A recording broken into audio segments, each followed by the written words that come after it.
Everyone, welcome to sleepy classes.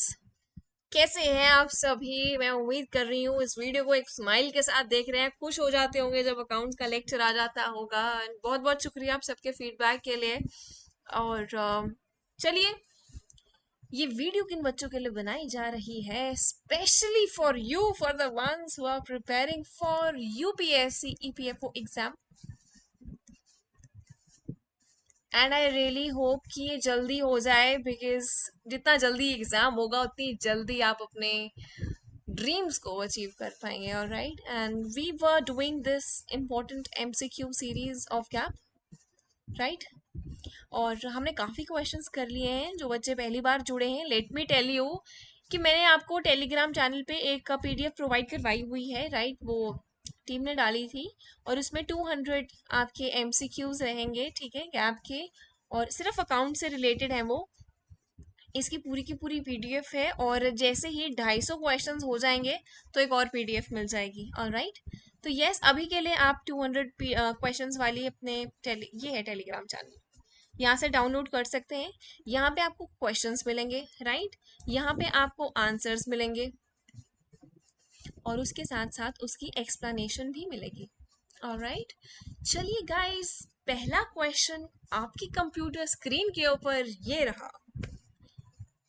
225th, the amount charged to customer for goods or services sold is called, is it cash, is it net income, is it revenue, or is it expense?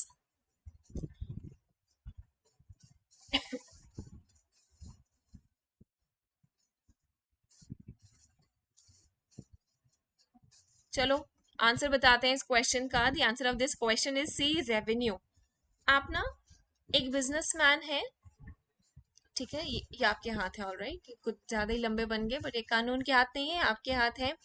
ये business है, ठीक है, आप businessman है, और आपका काम किससे रिलेटेड है? आपका ना कपड़ों से रिलेटेड है, गारमेंट्स, इससे रिलेटेड आपका बिजनेस है। तो जब गारमेंट्स को, ये कंज्यूमर्स हैं, इनको बेच के जो पैसा आप कमाते हो वो क्या होता है? रेवेन्यू। जिस काम में डील करते हो ना, उसको बेच के, उसको बेच के जो पैसा कमाया जाता है वो होता है revenue. Amount charge to customer, अच्छा, चार्ज टू कस्टमर आप ये मत सोचना एज अ कंज्यूमर, एक्सपेंस मत सोचना उस चीज को। ये आपको मिल रही है, ठीक है, आपकी कमाई है ये। For goods and services sold is called revenue. अच्छा, गुड्स पता है ना, वही होते हैं जिससे मेरा बिजनेस डील करता है। अगला सवाल, seller gives a cash discount of 500 to a customer, ठीक है। The discount is credited to the discounts allowed account, okay. The effect of recording the discount in this way is that profit will be overstated by 500, understated by 500, overstated by 1000, या understated by 1000। अब इस question में ना ज्यादा दिमाग लगेगा आपका, तो उसको अच्छे से करो, सोचो इस क्वेश्चन में क्या चीज आई। मैं आपको टाइम दे रही हूँ, ठीक है, 10 सेकेंड ले लो, 20 सेकेंड ले लो, ध्यान से सोचो इस क्वेश्चन में क्या होगा।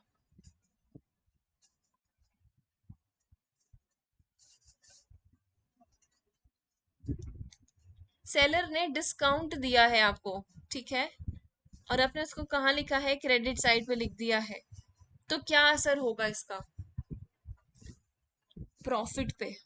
ये है सवाल। क्या प्रॉफिट बढ़ जाएगा, कम हो जाएगा? आंसर डिस्कस करें इस क्वेश्चन का। बहुत इंटरेस्टिंग क्वेश्चन है ये, और अगर अभी तक सॉल्व नहीं हो पाया है तो मैं चाहूंगी कि आप वीडियो को पॉज करो, समझो, और फिर इसका आंसर करो। अगर तब भी नहीं आया, आया वेल एंड गुड, तभी एक्सप्लेनेशन देखनी है, नहीं आया तब भी एक्सप्लेनेशन देखनी है। ये देखो, सी, ओवर स्टेटेड बाय 1000 रुपीज। बहुत ही इंटरेस्टिंग कॉन्सेप्ट है, ध्यान से देखो।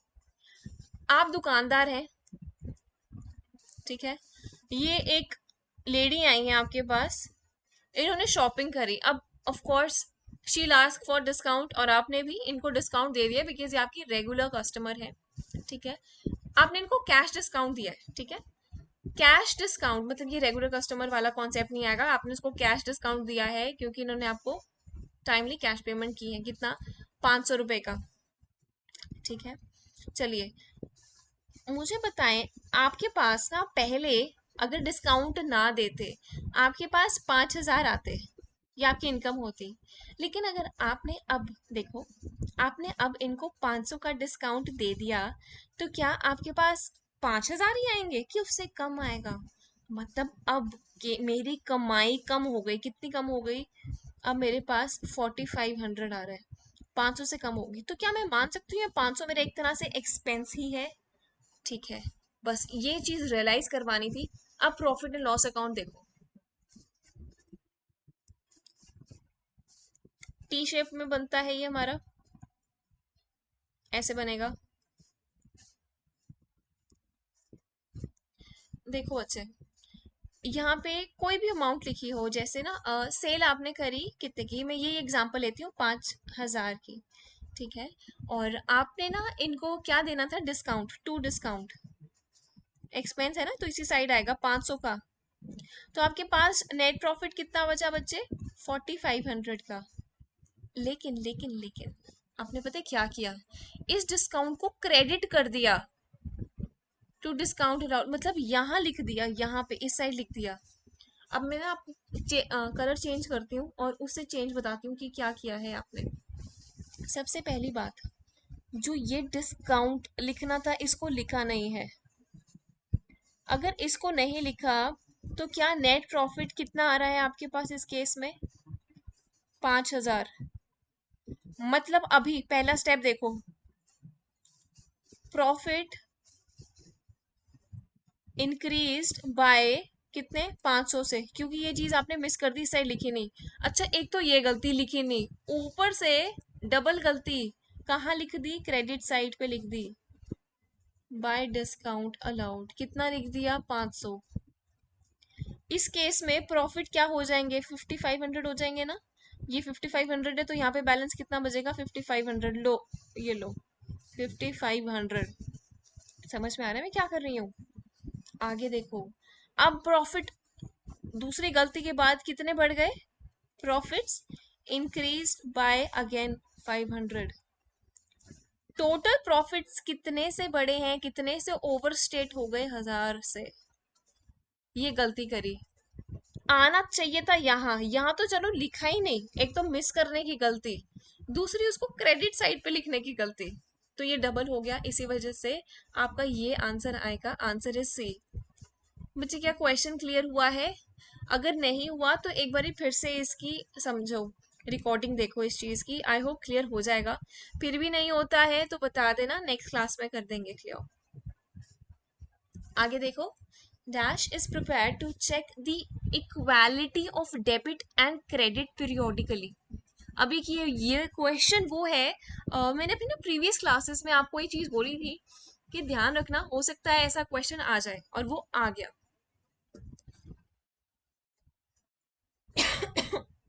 चलो, आई थिंक ये क्वेश्चन में बहुत टाइम नहीं लगाना है, ये क्वेश्चन आसान है, वेरी डायरेक्ट क्वेश्चन। आंसर देखते हैं, answer of this question is D, trial balance. नाम में ही है ना balance, trial balance. Trial balance देखो कैसा बनता है, ये होगी डेबिट साइड, ये क्रेडिट साइड, और यहाँ पे आइटम्स है। कईयों का डेबिट बैलेंस होता है, कईयों का क्रेडिट होता है। लास्ट में ना मेन मोटिव क्या होता है, ये जो दोनों है ना लास्ट में जो बचे हैं, दीज टू कॉलम्स, इनका जो बैलेंस है ना वो सेम आना चाहिए। अगर यहाँ 2,000 है तो यहाँ भी 2,000 आना चाहिए। To check the equality of debit and credit balance periodically, मतलब साल के अंत में, ठीक है, वो होता है ट्रायल बैलेंस। चलिए आगे देखते हैं। अच्छा, साल के अंत में मैंने आपको ये मतलब साल का अंत ना, यहाँ पे दो मतलब हो सकते हैं। आपकी कंपनी क्या फाइनेंशियल ईयर चूज करती है कॉन्सेप्ट की, कैलेंडर ईयर?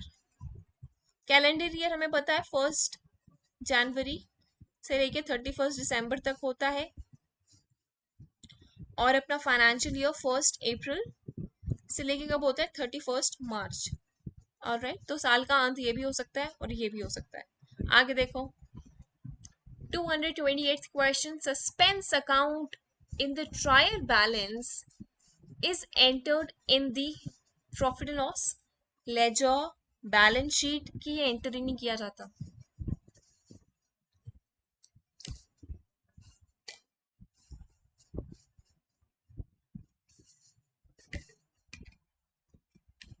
चलो इस क्वेश्चन का भी आंसर डिस्कस कर लेते हैं। The answer of this question is C, balance sheet. अगर ट्रायल बैलेंस में सस्पेंस अकाउंट बचता है तो उसका बैलेंस बैलेंस शीट में जाएगा। डिपेंड करता है कौन सी साइड पे बचा है, ठीक है। डेबिट भी हो सकता है, क्रेडिट भी हो सकता है, और उसी हिसाब से हम या तो उसको लाइबिलिटी साइड में लिख देंगे या उसको एसेट की साइड में लिख देंगे, ठीक है जी। चलो, सस्पेंस अकाउंट का बैलेंस जो कि ट्रायल बैलेंस से निकलता है वो अगर बचता है तो बैलेंस शीट में जाता है। आगे देखो, a company purchased a office furniture by issuing a cheque. कि चेक की स्पेलिंग्स इतने ठीक क्यों है? CHEQUE, check of rupees 2000 and a note payable of 17,500, ठीक है। The market value of the item was 24,500 and the total recorded value of items are, आप कितने रिकॉर्ड करेंगे वैल्यू? 24,500, 17,500, 19,500, 26,500। सोचो, जल्दी सोचो।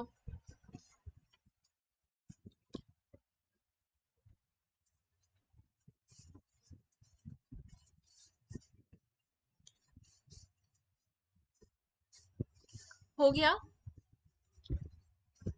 ये क्वेश्चन भी ज़्यादा मुश्किल नहीं है। ये देखो, इसका आंसर डिस्कस करते हैं। इसका आंसर है C, 19,500। आई नो आप में से कई होंगे बच्चे जिन्होंने ये देखी होगी टोटल मार्केट वैल्यू कितनी है और उस हिसाब से ए आंसर लगा दिया होगा, लेकिन नहीं, ऐसा नहीं करना है। ध्यान से देखो, आपने ऑफिस का फर्नीचर कितने का लिया, ये चेक है, कितने का लिया? 2,000 प्लस 17,500,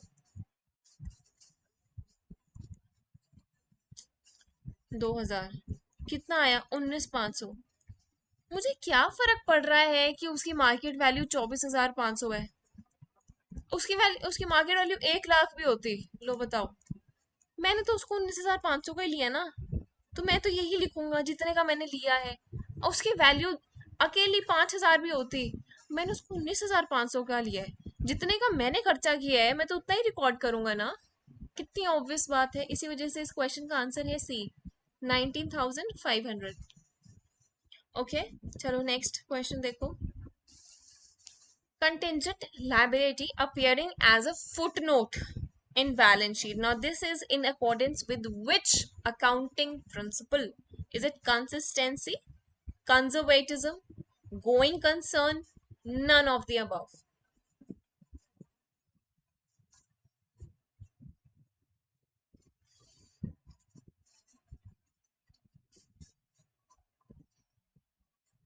सोच लिए इस क्वेश्चन का आंसर क्या होगा? चलो एक बारी देख लेते हैं इस क्वेश्चन का आंसर क्या है। ये देखो, answer is D, none of the above. हमें पता है ना कि कंटिंजेंट लायबिलिटी को हम बैलेंस शीट के कहाँ लिखते हैं। अच्छा, ये क्वेश्चन भी आ सकता है, where are contingent liabilities shown in balance sheet? तो या तो आपको वो लिख देंगे ऑप्शन में, asset, liability, not shown, foot notes. ये क्वेश्चन भी आ सकता है, they are shown in foot notes, ठीक है जी। फुट नोट्स मतलब बैलेंस शीट बन गई, नीचे जो होते नहीं हमारे रिमार्क से फुट नोट्स, वो वहां पे लिखा जाता है कंटिजेंट लायबिलिटी इतने की है। अच्छा, ये लिखी क्यों जाती है? कौन सा प्रिंसिपल बोलता है कि कंटिजेंट लायबिलिटी को एज अ फुट नोट में आपको बताना है? ऑप्शंस के हिसाब से या तो कंसिस्टेंसी, कंजर्वेटिज्म, गोइंग कंसर्न, इन तीनों में से कुछ नहीं। आंसर है नन ऑफ द अबव, क्योंकि इसका आंसर होगा, प्रिंसिपल होगा फुल डिस्क्लोजर का। ऑलराइट, कंसिस्टेंसी प्रिंसिपल में क्या बात बोली जाती है कि जो चीज आप अभी अडॉप्ट कर रहे हैं, कोई भी चीज हो सकती है, जैसे वो डेप्रिसिएशन का मेथड ही क्यों ना हो। अगर आपने स्ट्रेट लाइन मेथड लिया है, रिटर्न डाउन लिया है, कोई भी लिया है, आप एक मेथड ले लो और आपको वही मेथड फॉलो करना है, कंसिस्टेंट रहना है, ठीक है। ये नहीं कि चलो इस साल मैं ये मेथड करता हूँ, अगले साल वो करता हूँ, इस साल फिर वो करता हूँ, फिर ऐसे पता है क्या होगा, you will not be able to compare the performance, क्योंकि दोनों से ही अलग अलग हमारे रिजल्ट्स और वैल्यूज आएंगे, तो कंपैरिजन मुश्किल हो जाएगा। इस वजह से कंसिस्टेंसी बोलता है कि सेम रहे मेथड। हाँ, मैं ये भी नहीं कह रही हूँ इसमें कि जो चीज एक बार डिसाइड होगी वो हमेशा रहेगी। नीड्स अगर जब अराइज हों, जैसे बहुत ज्यादा चेंजेस आ गए, अब लग रहा है ये मेथड बहुत ऑब्सोलीट हो चुका है, अब दूसरा मेथड चाहिए, तब आप चेंज कर सकते हैं। ठीक है, कंसिस्टेंसी का मतलब पत्थर पे लकीर नहीं है। कंजर्वेटिज्म क्या होता है, ये वो है जो बोलता है कि जो आपके एक्सपेक्टेड प्रॉफिट्स है उसको इग्नोर करो, एक्सपेक्टेड लॉसेस है ना जो होने वाले हैं उसको लिखो, वो रिकॉर्ड करो, राइट। अच्छा, गोइंग कंसर्न ये बोलता है, ये प्रिंसिपल बोलता है, आप ऐसे मान के चलिए कि आपका जो बिजनेस है ना वो लॉन्ग टर्म के लिए रहेगा। आप ये नहीं कि मैंने आज बिजनेस खड़ा किया और एक साल के बाद मैं इसको बंद कर दूंगा, नहीं, आप सोच के चलते हैं कि वो सालों साल चलेगा, और इसी सोच की वजह से आप डेप्रिसिएशन लगाते हैं। देखो आप ये सोच के लगाते हैं ना डेप्रिसिएशन, कि 5 साल बाद जब ये वैल्यू, मतलब ये मशीन खराब हो जाएगी तो 5 साल बाद मैं एक नई मशीन लूंगा, इस उम्मीद के साथ कि बिजनेस लंबे समय तक चलेगा। This is going concern. लेकिन यहाँ तो बात किसी और ही की हो रही थी, कंटिजेंट लायबिलिटी बोला है कि बैलेंस शीट के फुटनोट में लिखते हैं, क्या कारण है, क्या प्रिंसिपल है, answer is full disclosure. Okay, चलिए अभी नेक्स्ट क्वेश्चन करते हैं। 231, which principle specifies that cost or expenses should be recorded at the same time as the revenue to which there is correspond? ठीक है, consistency, matching, going concern, accrual, सोचो और बताओ।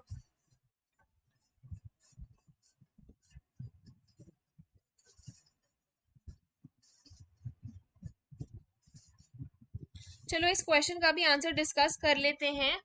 इसका आंसर बहुत सिंपल है, मैचिंग है। क्वेश्चन ही बोल रहा है आपको कॉस्ट और एक्सपेंसेस, है ना, उस टाइम से रिलेटेड, जैसे ना स्पेसिफाइज दैट द कॉस्ट और expenses should be recorded at the same time as the revenue to which they correspond. कोई एक चीज है उससे रिलेटेड जितना भी आपका खर्चा हुआ है ना, उसके रिलेटेड उसी साल में, उसी साल की बात कर रही हूँ, एक्सपेंस और इनकम ये कॉरेस्पॉन्ड चलती हैं, आपने ना उसको एक ही बारी में लिखनी है और ये मैच होनी चाहिए। This is matching concept. ये सारे आपने ऑलरेडी पढ़े हुए हैं, इस वजह से मैं आपको बहुत डिटेल में नहीं समझा रही हूँ, राइट। चलो नेक्स्ट क्वेश्चन ट्राई करें। ये लीजिए,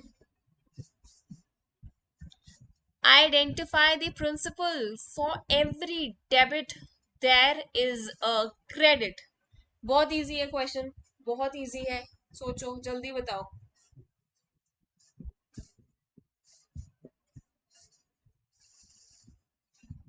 ऑल राइट, आई थिंक इस क्वेश्चन का आंसर डिस्कस कर लेना चाहिए, ऐसे नहीं लटकाना, ये बहुत इजी क्वेश्चन है।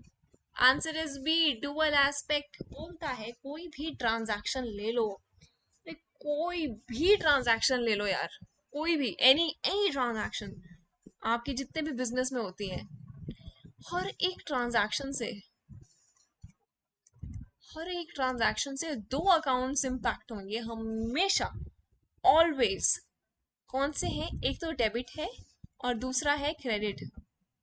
ठीक है, फॉर एवरी डेबिट, अगर ना, जैसे मैंने ना सेल करी है बच्चा, देखो मैं एग्जांपल लेके चलती हूँ, मैंने सेल करी है कैश की, ठीक है, तो एंट्री क्या आएगी, कैश टू सेल्स, यही एंट्री बनती है ना। कैश हो जाता है डेबिट और टू सेल्स है मेरा क्रेडिट, तो मैं यहाँ क्रेडिट ऐसे नहीं लिखती हूँ, ठीक है, मैंने ऑलरेडी डेबिट लिख दिया हुआ है, तो मैं यहाँ पे क्रेडिट नहीं लिखती हूँ।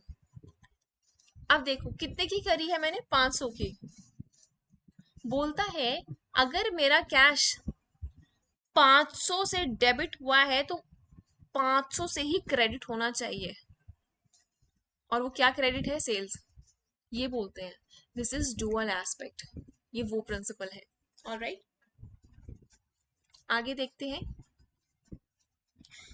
What is the process called when cost of the natural resources are allocated over its useful life?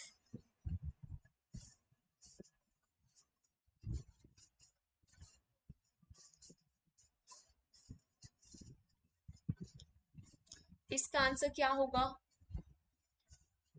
चलो इस क्वेश्चन को भी ना डिस्कस करते हैं, ये भी एक अच्छा नया कॉन्सेप्ट है आपके लिए, कईयों के लिए नया होगा, कईयों ने पढ़ा होगा। Answer is a depletion. ये देखो, हमने हमेशा से पढ़ा है एक डेप्रिसिएशन होता है, एक अमोर्टाइजेशन होता है, लेकिन आज एक तीसरी चीज भी पढ़ रहे हैं, डिप्लीशन। डेप्रिसिएशन किस पे लगती है? Fixed assets. मुझे एग्जांपल देंगे फिक्स्ड एसेट्स का? Yes ma'am. It can be machinery, it can be furniture, what ever, है ना, बहुत सारे एग्जाम्पल्स हैं। एमोर्टाइजेशन किस पे लगती है? इंटेंजिबल एसेट्स पे।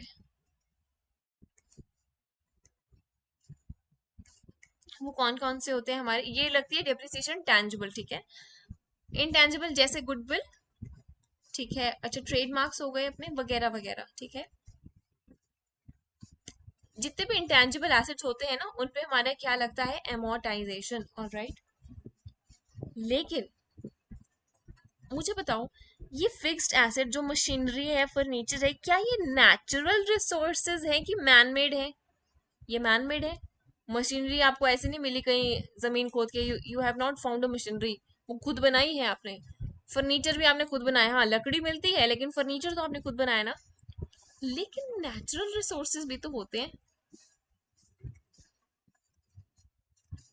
है ना, जैसे कोयले की खान हो गई, है ना, माइंस हो गई। अब माइंस वगैरह पे ये तो नेचुरल है ना, माइंस, कोयले की खान, इन पे डिप्लीशन रखती है, ठीक है, डिप्लीशन लगती है। तो तीन चीजें हैं टोटल, एक डिप्लीशन, डेप्रिसिएशन और एमोर्टाइजेशन। तो यहाँ पे एक और बात मैं आपको क्लियर करना चाहूंगी, आपने ऐसा नहीं सोचना कि मैंने कंटेंट पढ़ लिया तो मेरा सब हो गया। Content plus MCQs plus P Y Qs, ठीक है, और इसके साथ साथ अगर कुछ और भी हो तो वो भी कर ले, बट इतना तो मिनिमम मिनिमम आपको करना ही करना है for cracking any sort of exam. Okay, चलो और एक और क्वेश्चन करते हैं। अ machine that cost rupees 1 lakh has accumulated depreciation of rupees 40,000. So the book value of machine is it 1 lakh, is it 40,000, 60,000 या 1 lakh 40,000? बुक वैल्यू क्या होगी उस मशीन की?